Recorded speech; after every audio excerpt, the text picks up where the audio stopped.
Magandang gabi at welcome sa ating Bible study sa YouTube channel at papakinggan nila sa Facebook kasi i-ano ko sa Facebook. Ngayon po ay ang ating pag-aaralan ay ang aking kinuha sa Isaias, no? At titingnan natin itong panawagan ng Diyos kay Isaias sa panahon ni Isaias ay ito ba'y kahawig din sa ating panahon ngayon?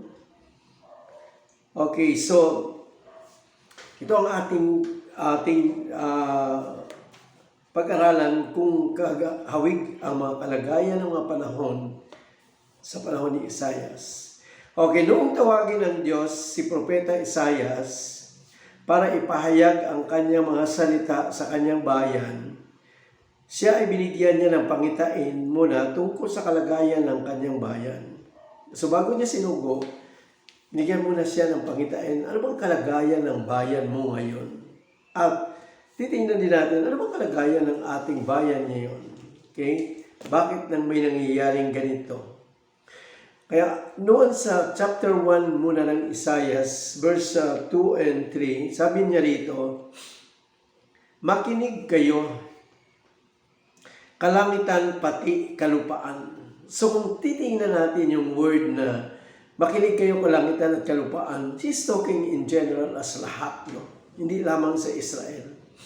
Subalit ito ay tinutukoy niya sa Israel din. Ako'y nagkaanak, sabi niya, inalagaan sila't pinalaki, ngunit naghimagsik laban sa akin. Sapagkat ang sinabi niyang anak nito ay ang mga Israelita. Inalagaan naman talaga sila, sapat hinango sila doon sa pagkaalipin, subalit hindi siya, tinalikdan pa rin siya. So sabi niya sa verse 3, sabi nga niya inalimbawa, inalintulad niya na nakikilala ng baka ang kanyang Panginoon at ang asno ang nag-aalaga sa kanya, ngunit hindi ako nakilala ng Israel. Hindi ako naunawaan ng aking bayan. So, ganyan ang kalagayan ng mga tao. Sa panahon no yon na sinugo ni Isaias, kasi nga, hindi na kinilala ang Diyos sa mga panahon iyon. Sapagat yung panahon ni Isaias, mahabang panahon yon nung bago sila inango sa Egypto, napakahabang panahon yon. So, parang sa mahabang panahon, ang nangyari, hindi na sila nakilala ng Diyos. Kasi, may pagkaiba ang lumang tipano sa mga Israelita. Ang mga Israelita, una, tinawag sila ng Diyos, kaya nasa Diyos sila. Kaya lang nung uli, pumunta sila sa Diyos-Diyusan. Hindi ka para sa ating panahon ngayon, dahil karamihan ngayon ay nasa Diyos-Diyusan, tapos pumunta sa tunay na Diyos. Yan ang mabagong tipan. Subalit marami pa rin ngayon na nasa Diyos-Diyusan pa rin sumasamba at nandoon pa rin sila lumalapit. Kaya hanggang ngayon, ito pa rin ang panawagan ng Diyos sa maraming tao sa ating panahon. Kaya ito ang sumbat ng Diyos sa kanyang bayan. At hanggang ngayon, ito pa rin ang panawagan sa ating panahon. Makinig kayo at hindi ako nakilala ng mga tao. So sabi niya sa verse 4, bansang makasalanan, bayang mahilig sa kasamaan. Itinakwil mo ang Diyos, dinusta mo ang banal ng Israel, at siya'y inyong tinalikdan. See? Ang sabi niya, dinusta siya at tinalikdan. Kasi nga, sa mga panahon niyon, tinalikdan siya ng mga tao at sinabi niya, ay inyong tinalikdan. Siya ay inyong tinalikdan. Sa mga tao ngayon, hindi ba nila alam na sila ay tumalikod din sa Diyos, sa tunay na Diyos, sa pamamagitan ng kanilang pagsamba sa harap ng mga imahin, mga Diyos-Diyusan, yung mga santo at santa, na ito ay Diyos-Diyusan. Ang mga taong sumasamba sa mga Diyos-Diyosan, akala nila sa Diyos pa rin sila lumalapit. At talaga namang masidi rin ang kanilang pagsamba doon. Di ba makita natin sa maraming tao, tuwing Biyernes kung saan-saan ang gagaling ang maraming tao pumupunta sa Quiapo. Pag araw ng piyesta, makita mo kung gaano sidi ang mga tao doon sa pagsamba noon. At sinasabi nila na sila rin mismo ay pinagaling, pinagpala sila. Ganyan ang sinasabi.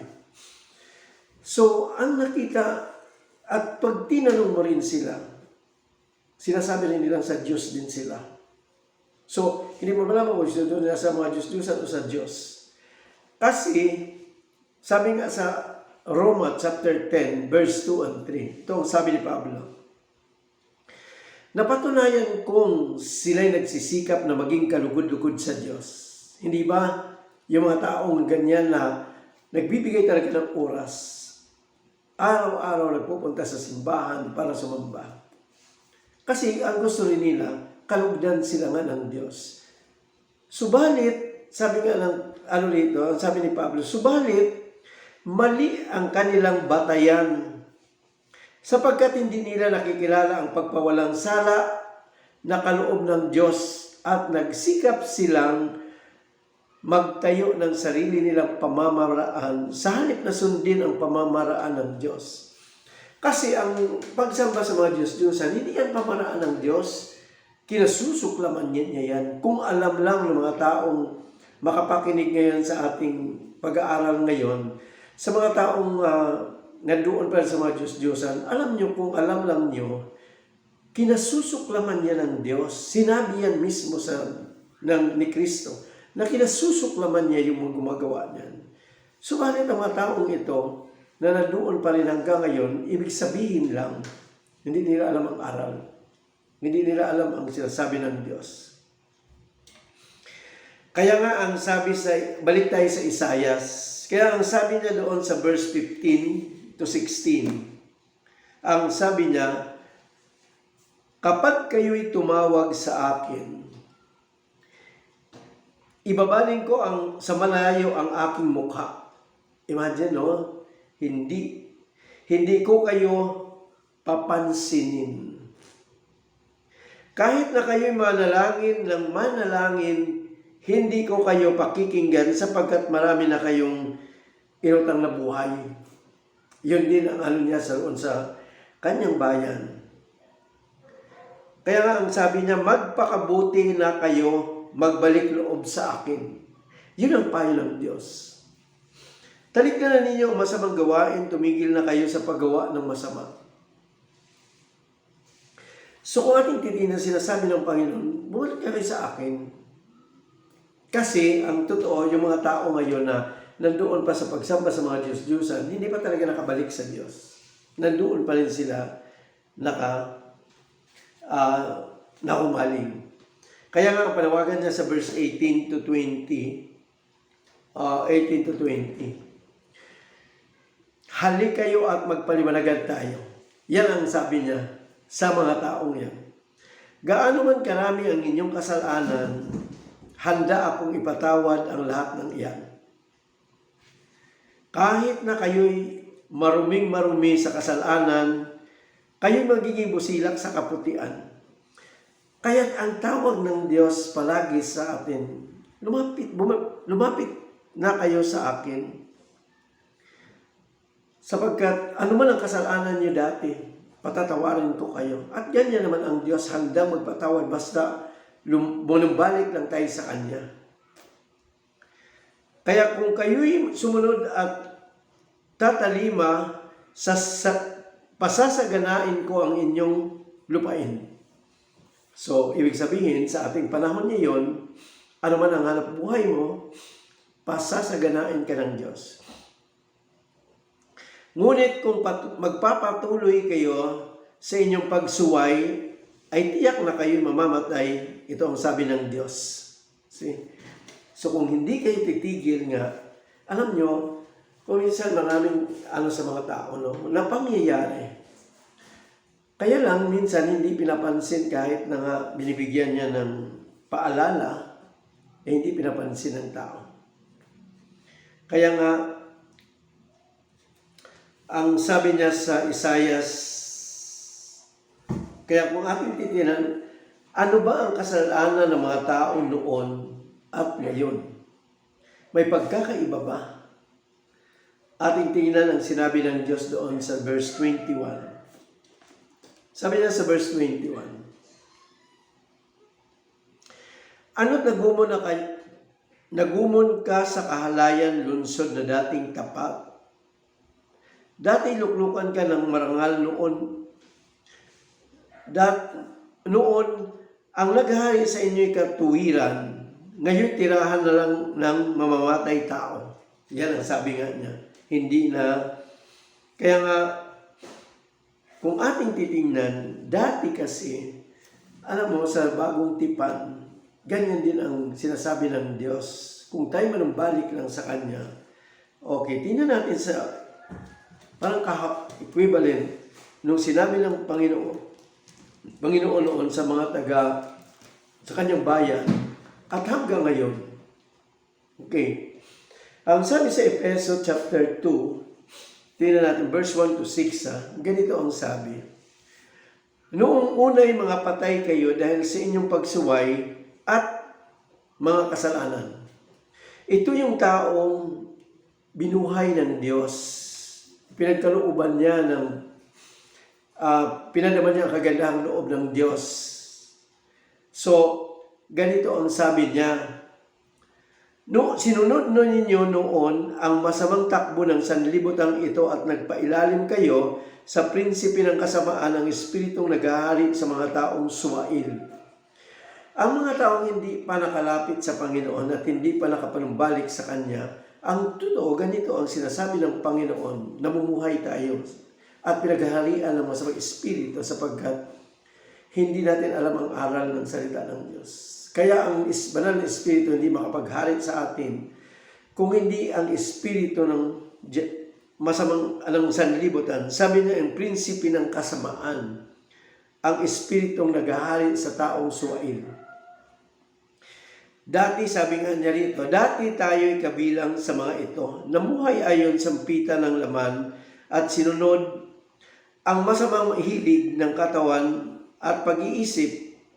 Kaya't sa ating likas na kalagayan, kabilang tayo sa mga taong kinapupuotan ng Diyos. So, yung dating, ang tinutukoy dito kasi, ito ang bagong buhay kay Kristo. So, yung mga taong wala pa talaga sa Panginoon, wala pang aral, yan ang sinasabi niya na dati kabilang tayo sapagkat lahat naman tayong dati tayo sa nandoon pa sa walang pananampalataya at nabuhay talaga tayo sa paghahari ng masamang espiritu, ng espiritu ng sanlibutan. Subalit, sabi niya sa verse 4, subalit napakasagana ang habag ng Diyos at napakadakila ang kanyang pag-ibig na inuukol niya sa atin. Tayo'y binuhay niya kay Kristo kahit noong tayo mga patay dahil sa ating pagsuway. So, ang tingin ng Diyos sa mga taong wala pang sa Panginoon ay patay. Kaya naligtas niya kayo dahil sa kagandahang loob ng Diyos. Dahil sa ating pakikipag-isa kay Kristo Jesus, tayo'y muling binuhay na kasama niya, na pinaupong kasama niya sa kalangitan. So, ibig sabihin, pag tayo'y pinatawad na ng Diyos at tayo nang bumalik sa Kanya, patatawarin niya tayo. Kaya nga, ang sabi niya dito kanina sa ating binasa, halik kayo, sabi nga niya, at magpaliwanagan tayo, gaano man karami ang inyong kasalanan, handa ako'y ipatawad ang lahat ng iyan. Kahit na kayo maruming-marumi sa kasalanan, kayo magiging busilak sa kabutihan. Kaya sa mga taong wala pang pananalig at hindi pa talaga nakaalis doon sa pagsampa sa mga Diyos-Diyusan, mag-isip-isip kayo at sana'y pakinggan niyo itong sinasabi ng Diyos. Sapagkat para mapatawad kayo sa kasalanan, sapagkat isang bagay yan na sinasabi ng Diyos na kasalanan. Kaya nga sabi niya sa verse 23 to 25, Naging suwail ang iyong mga pinuno. Yan ang sabi nga niya, noong mga panahon na yon. So, ganyan ang kalagayan ng mga tao sa panahon na yon. Kaya sabi niya, naging suwail ang inyong mga pinuno, kasabwat ng mga magnanakaw, matatakaw sa suhol at tumingi ng regalo, pinagkakaitan ng katarungan ang ulila at walang malasakit sa mga balo. Makita natin dito, ito ngayon, hanggang ngayon dito sa atin. Corruption ito, di ba? Sinabi niya, kasabwat ng mga magnanakaw, matakaw sa suhol, at nanghihingi ng regalo. Kaya corruption ang number one ng hanggang noon, hanggang ngayon. Simula noon hanggang ngayon, yun pa rin. Di ba?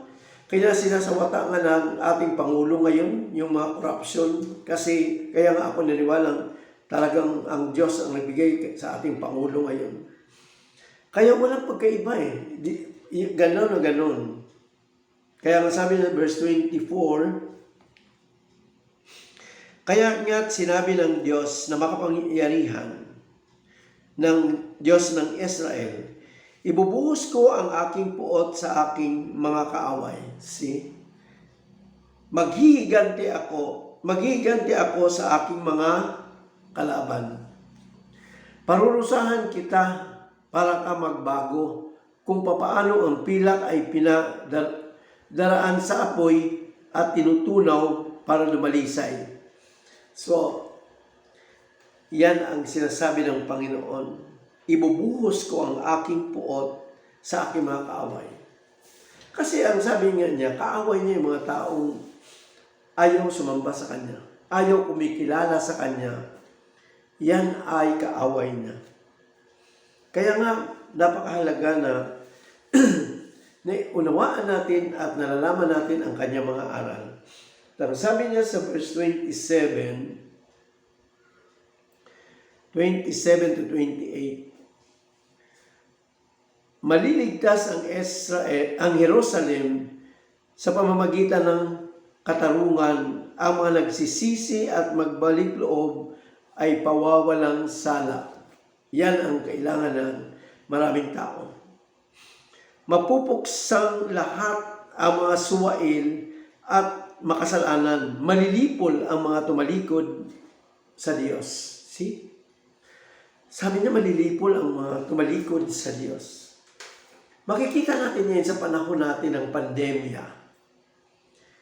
Ang dami-dami nga, parang nga ngayon kung ating titingnan, parang nililipol ng Diyos ang daigdig. Sapagkat napakadami talaga, araw-araw, daming namamatay. Dapat ito ay ating mabigyan ng halaga sa mga nakikinig at mga pakinig pa nitong ating pag-aaral. So, ganito kasama ang mga tao. Noong panahon ni Propeta Isaias, kaya sinugo niya ang Diyos para ihayag ang pagkalinga sa kanila ng Diyos. Kung ating ikumpara sa ating panahon ngayon, may pagkakaiba ba? Hindi ba? Anong nangyayari sa mga pandemya? Kaya nga sinabi niya rito, kung ating balikan ang verse 20, mapupuksa lahat ang suwail at makasalanan. Malilipol ang mga tumalikod sa Diyos. Kaya, ang tanging paraan lamang para tayo ay mailigtas sa mga pandemyang ito, manumbalik tayo sa Diyos. Sapagkat itong sinasabi ni Isaias at ikumpara natin sa ating panahon, walang pagkakaiba. At ngayon sinasabi niyang lilipulin niya, ay nangyayari na nga sa ating panahon ngayon. Hindi lang sa ating bansa, kung hindi sa buong daigdig.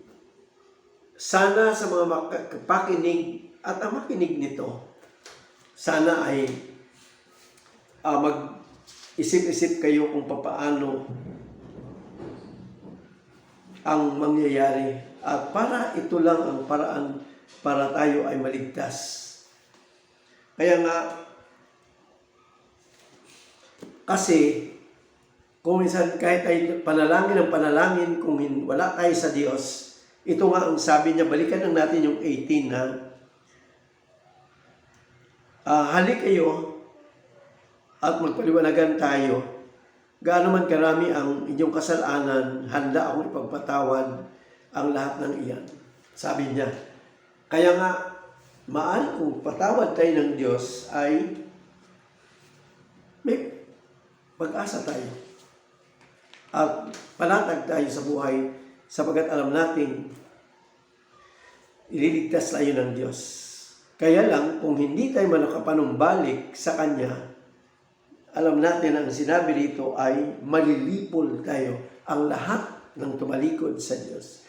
Tandaan ninyo ang sabi ng Panginoon, kapag tayo ay sumamba sa Diyos-Diyusan, pagtalikod sa Kanya, sapagkat imbis pumunta ka sa Kanya, nandoon tayo pumunta sa mga Diyos-Diyusan, yan ang sinasabi ng Diyos na pagtalikod sa Kanya. At kung tayo tumalikod, sabi nga niya, malilipol kayo.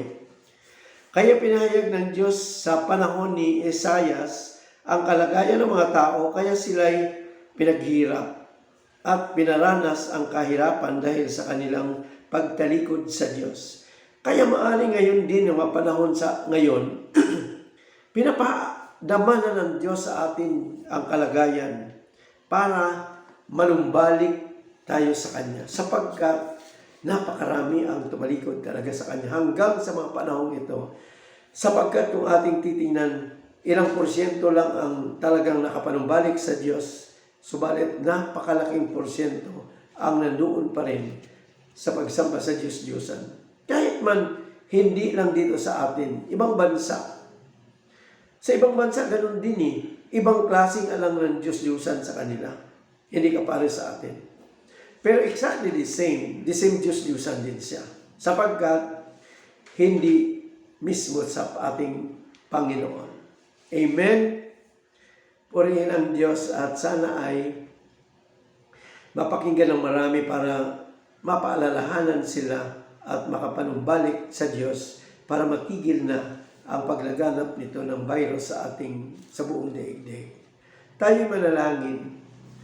Ama, maraming salamat sa paalala mo sa amin. Sana, Panginoon, ay marami kang tawagin para makapakinig sa paalala mong ito, Panginoon, sa aming panahon.